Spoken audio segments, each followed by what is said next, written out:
আসসালামু আলাইকুম প্রিয় দর্শক, খবরটা আপনারা ইতিমধ্যে সবাই জেনে গেছেন এবং গত কয়েকদিন ধরেও বেশ আলোচনা হচ্ছিল যে উপদেষ্টা নাহিদ ইসলাম পদত্যাগ করবেন এবং আজকে তাই হয়েছে। আজকে উনি পদত্যাগ করেছেন।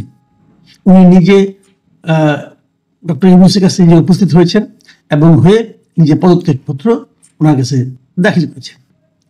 এবং পদত্যাগ করার এই ঘটনাটা আমার কাছে মনে হয় যে একদম যে আপনি কোনো রকম গুরুত্ব দেবেন না তা হয় না। এটা একটা গুরুত্বপূর্ণ ঘটনাই বটে এবং আমাদের জন্য বেশ ইন্টারেস্টিং এই কারণে যে আমরা অনেকদিন পরে দেখলাম যে কোনো একজন মন্ত্রী পর্যায়ের ব্যক্তি স্বেচ্ছায় তার পদটা ছেড়ে দিলেন। তাকে জোর করা হয়নি, তাকে চাপ দেওয়া হয়নি, অথবা তাকে বাধ্য করা হয়নি। উনি নিজের ইচ্ছায় এই পদটা ছেড়ে দিলেন এবং একটা খুব একটা সরকারকে বিব্রতকর, অনেক সময় এরকম কিন্তু হয় যে সরকার একজন ব্যক্তির কারণে খুব বিব্রতকর অবস্থায় পড়ে যায়, তো সরকার তাকে বলে তুমি পদত্যাগ করো। সেরকম কিছুও ঘটেনি।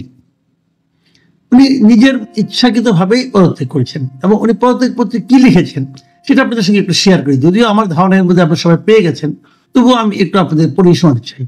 উনি সেখানে লিখেছেন প্রধান উপদেষ্টাকে লক্ষ্য করে এই বিষয় লিখছেন যে অন্তর্বর্তী সরকারের উপদেষ্টা পদ থেকে পদত্যাগ। তারপর লিখেছেন আমার সশ্রদ্ধ সালাম গ্রহণ করুন। প্রথমে আমি জুলাই গণ অভ্যুত্থানের শহীদ ও আহত সহযোদ্ধাদের শ্রদ্ধা করে স্মরণ করছি।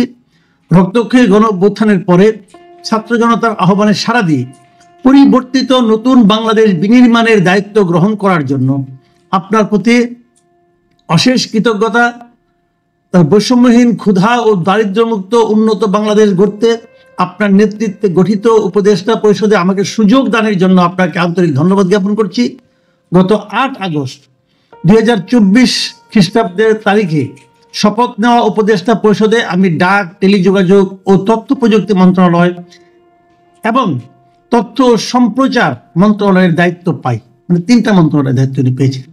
নানামুখী চ্যালেঞ্জের মধ্যেও আপনার নেতৃত্বে দায়িত্ব পালনে সদা সচেষ্ট থেকেছি, কিন্তু বর্তমান প্রেক্ষাপটে দেশ ও জাতির বৃহত্তর স্বার্থে আমার ছাত্র জনতার কাতারে উপস্থিত থাকা উচিত মর্মে আমি মনে করি। ফলে আমি আমার দায়িত্ব থেকে ইস্তফা দেওয়া সমীচীন মনে করছি। এমত অবস্থায় ডাক, টেলিযোগাযোগ ও তথ্য প্রযুক্তি মন্ত্রণালয় এবং তথ্য ও সম্প্রচার মন্ত্রণালয়ের উপদেষ্টা পদ থেকে অব্যাহতি চাচ্ছি। আমার পদত্যাগপত্র গ্রহণ করতে মহোদয়কে সবিনয় অনুরোধ করছি। আন্তরিকভাবে আপনার মোহাম্মদ নাহিদ ইসলাম, উপদেষ্টা ডাক, টেলিযোগাযোগ ও তথ্য প্রযুক্তি মন্ত্রণালয় এবং তথ্য সম্প্রচার মন্ত্রণালয়, বাংলাদেশ গণপ্রজাতন্ত্রী বাংলাদেশ সরকার। এই হলো তার টোটাল পদত্যাগপত্রের ভাষা। তো ভাষাটা স্বাভাবিক, এটা নিয়ে আমি খুব একটা বলছি না।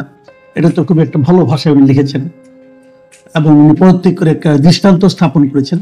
এবং সবাই যেটা ভাবছিল তাই, যে উনি নতুন যে দলটা গঠিত হতে যাচ্ছে, যেটা ঘোষণা হবে 28 তারিখে, সেই দলের উনি হয়তো আহ্বায়ক পদ নিচ্ছেন এবং সব ঠিকঠাক করেই উনি পদ ছাড়ছেন, এটা তো বোঝাই যাচ্ছে। এখন এখানে কয়েকটা কথা। একটা কথা হলো, উনি যে সরকারে ছিলেন, তার মানে এই যে দলে উনি আসবেন এবং দলের যে গঠন প্রক্রিয়া, সরকারে থাকা অবস্থাতেই উনি তার সঙ্গে জড়িত ছিলেন। এই কথা কিন্তু মাথায় রাখবেন যে উনি সরকারে থাকা অবস্থাতেই এই দল গঠন নিয়ে আলোচনা করেছেন এবং দল গঠনের সিদ্ধান্ত চূড়ান্ত হওয়ার পর ওনার দলে ওনার অবস্থানটা চূড়ান্ত হওয়ার পরেই উনি ওখান থেকে পদত্যাগ করেছেন। কাজে যে সময়টা উনি এই মন্ত্রণালয়ের দায়িত্বে ছিলেন, সেই সময় উনি সরকারের বাইরে অন্য কোনো কাজ করেন নাই, অথবা ওনার এই সম্ভাব্য দলের কাজ করেন নাই, এটা মনে করা যাবে না। এটা 1 নম্বর কথা। দ্বিতীয় যে কথাটা হলো, সেটা হলো নতুন যে দলে উনি যাবেন, সেই দলের সঙ্গে সরকারের সম্পর্কটা কি হবে এবং এই দলটা কাদের নিয়ে গঠিত হচ্ছে। দলটা কাদের নিয়ে গঠিত হচ্ছে সেটা নিয়ে আমি আরেকটা ভিডিও হয়তো দলটা ঘোষণা হওয়ার পরে আমি আপনাদের সঙ্গে করব। এখন বরঞ্চ নাহিদ ইসলামের পদত্যাগের ঘটনাটা নিয়ে আলোচনা করি। পদত্যাগের ঘটনাটা টেলিভিশনে দেখলাম, বিভিন্ন পত্রপত্রিকা দেখলাম। নিশ্চয়ই আপনাদের চোখ গিয়েছে যে এটা কিভাবে হলো। এবং প্রথম আলো দেখলাম একটা রিপোর্টও করেছি। এই রিপোর্টটা আমার কাছে খুব ইন্টারেস্টিং মনে হয়েছে। তারা প্রথম আলো এই রিপোর্টে বলেছে যে নাহিদ ইসলাম ওখান থেকে বেরিয়ে গেছেন, যে পদত্যাগের পর পতাকা ছাড়া গাড়িতে চড়ে ফিরলেন নাহিদ ইসলাম। মানে এই নিউজটা করে তারা কি বুঝালো আমি বুঝতে পারলাম না। ভিডিও নিউজ ভিডিও করেছিলেন, আর কিছু না, কোনো কথাবার্তা কোনো কিছু নাই, একটা কালো গাড়িতে করে উনি বেরিয়ে গেলেন। মানে উনি পতাকা ছাড়া গাড়িতে ফিরেছেন, এটা কি বিশাল কোনো ঘটনা? কারণ উনি তো পদত্যাগ করার পর আর উপদেষ্টা নাই, তো উনি তো বেরিয়েই যাবেন, তখন ওনার গাড়িতে পতাকা থাকবে কেন? থাকার তো কোনো সুযোগও নাই।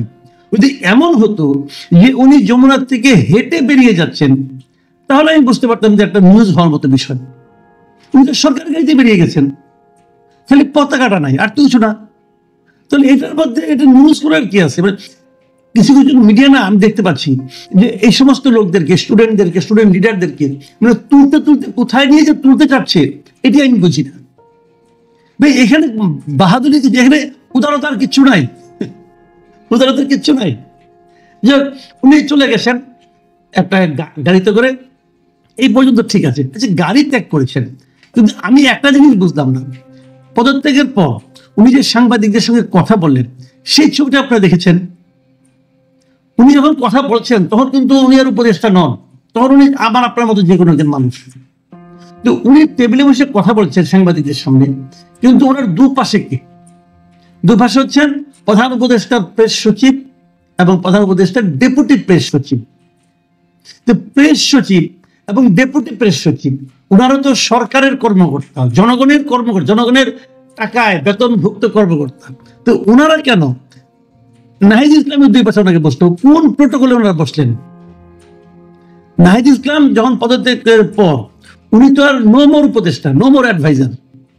যখন উনি অ্যাডভাইজার না, সরকারের কোনো অংশ নয়, তখন তার প্রেস কনফারেন্সে তার পাশে একজন সচিব এবং ডেপুটি সচিব কি করে বসেন? মানে এটা কি তারা নিজেদেরকে সরকারের অংশ মনে করছেন, না কি ঘটনাটা কি? মানে আমি না এই জিনিসগুলো ঠিক বুঝি না। তবে আমি যে জিনিসটা নাকি চেয়েছিলাম, জানতে চেয়েছিলাম, আমি গত কয়েকদিন ধরে বলছিলাম নাহিদ ইসলাম যখন চলে যাবেন, তো উনি 6 মাস, 6.5 মাস সময় উনি কি করলেন, কি করতে পারলেন, কি করতে পারলেন না, কি করতে চেয়েছিলেন, তার একটা বর্ণনা উনি জনগণকে দেবেন। উনি প্রধান উপদেষ্টাকে চিঠি দিয়েছেন, সেখানে ওই বর্ণনা দেখলাম না। জনগণকে ওনার একটা বর্ণনা দেওয়া উচিত ছিল। আমি মনে করি হাতে এখনো সময় আছে, আগামী 2-1 দিনের মধ্যে নতুন দলে ওঠার আগেই ওনাকে এই বর্ণনাগুলি দেওয়া উচিত যে উনি কি কি করেছেন, ওনার যে সমস্ত কাজ দিয়ে সবচেয়ে বেশি বিতর্ক হয়েছে সেগুলো সম্পর্কে ওনার বক্তব্যটা কি, সেটা ওনার বলা মনে হয় উচিত। তা না হলে হবে কি, আপনাকে দলের দায়িত্ব নিতে যাচ্ছেন, লোকে কিন্তু প্রশ্ন করবে তুমি যে 6 মাস মন্ত্রী ছিলা, তুমি 6 মাস কি করছো? তুমি 6 মাসে কিছুই করতে না পারো, বরং যদি বিতর্ক তৈরি করতে পারো, এবং বিতর্ক তৈরি করেছেন। উনি একই রেশন কার্ড দিয়ে যে সমস্ত কাণ্ড কারখানা করছেন, বাংলাদেশের ইতিহাসে কেউ এই পর্যন্ত এগুলো করে নাই। উনি 6 মাসের মধ্যে করে দেখাইছেন যে উনি আওলা কত রকম বাজাইতে পারেন, তা উনি দেখিয়েছেন। এবং উনি এটা নিয়ে বিতর্কিত হয়েছেন, প্রশংসিত হন নাই। উনার একটা সবার একটি রেশন কার্ড বাতিল করার বিষয়টাকে দিয়ে কেউ প্রশংসা করেছে এরকম আমার মনে হয় না। তুমি যে এই কাজই করছেন, আগামীতে ইলেকট্রন হলে এরকম কাজই করবেন। যাই হোক, সেটা ওনাকে ব্যাখ্যা করতে হবে মনে করি। কারণ এখন তুমি কিন্তু জনগণের সামনে আসবেন ভোট চাইতে, জনগণ ব্যাখ্যা কিন্তু চাইবে। আরেকটা পয়েন্ট, যে পয়েন্টটা আমি আসলে করতেই চাই, সেটা হলো এই যে উপদেষ্টা পরিষদটা আছে, সেই উপদেষ্টা পরিষদ দিয়ে অনেক কথাবার্তা হয়েছে, যোগ্য না অযোগ্য, অমুক তমুক হাবিজাবি এগুলো আছে। তারপরেও কথা আছে, সে কথাগুলির মধ্যে কি কি আছে, যে ওনারা দুর্নীতি করেছেন কিনা।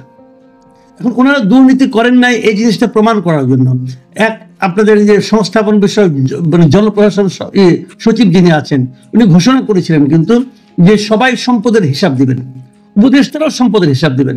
2-3 দফা বাড়াইতে বাড়াইতে সেটা 16 ফেব্রুয়ারি এসে শেষ হয়েছে। তার মধ্যেও নাহিদ ইসলামকে ওরা সম্পদের হিসাব দিয়েছেন। যখন উনি প্রথম উপদেষ্টা হন তখন ওনার কত সম্পদ ছিল, যেদিন উনি ছেড়ে আসলেন সেই দিন ওনার কত সম্পদ হয়েছে, এই হিসাবটা উনি পাবলিক কাছে দিয়েছেন? আমি পাইনি এ পর্যন্ত, আমি পাইনি, আমি দেখিও নি কোথাও।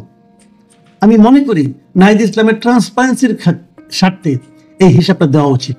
যখন আমি উপদেষ্টা হই তখন আমার এত টাকা ছিল, যখন আমার উপদেষ্টা পদ থেকে আমি চলে গেলাম তখন আমার এই টাকাটা ছিল। তাহলে আমরা বুঝতে পারবো যে আপনি কি পরিমাণ দুর্নীতি করেছেন নাকি করেননি। কারণ আপনার বিরুদ্ধে কিন্তু দুর্নীতির অভিযোগ উঠেছে একটা। সামাজিক মাধ্যমে আমরা দেখেছি যে জাওয়াদের জন্য একজন সাংবাদিক যিনি বিদেশে থাকেন, উনি সুনির্দিষ্টভাবে আপনার বিরুদ্ধে অভিযোগ তুলেছেন। একটা টেলিভিশনকে বরাদ্দ, আপনার তরঙ্গ বরাদ্দ অনুমতি দেওয়ার ব্যাপারে আপনি কিভাবে উৎকোচ নিয়েছেন, এই ধরনের কথা উঠেছে। সেই জিনিসটাকে মিথ্যা প্রমাণ, মিথ্যা কিনা সত্য, এটা প্রমাণ করার জন্য হলো আপনাকে কিন্তু এই হিসাবটা দেওয়া উচিত ছিল। আমি মনে করি এখনো সময় আছে, আপনি 2-1 দিনের মধ্যে এটা দেবেন, অন্তত নতুন দল দায়িত্ব নেওয়ার আগেই দিবেন আপনি। প্রিয় দর্শক, আপনারা যদি বলবেন যে একটা লোক চলে গেল, তাকে এখানে প্রশ্ন করছি, আমি আবারও বলছি, আমাদের সাংবাদিকদের অথবা আমাদের সাধারণ মানুষের কাজই হচ্ছে প্রশ্ন করা। আমরা প্রশ্নটা করব, উত্তরটা পেতে চাই, কারণ ওনারা এই প্রশ্নের উত্তর দেবেন এই প্রতিজ্ঞা করেই, এই অঙ্গীকার করেই তারা কিন্তু দায়িত্ব নিয়েছেন। কিন্তু উত্তর দেবেন না কেন? উত্তর দিন।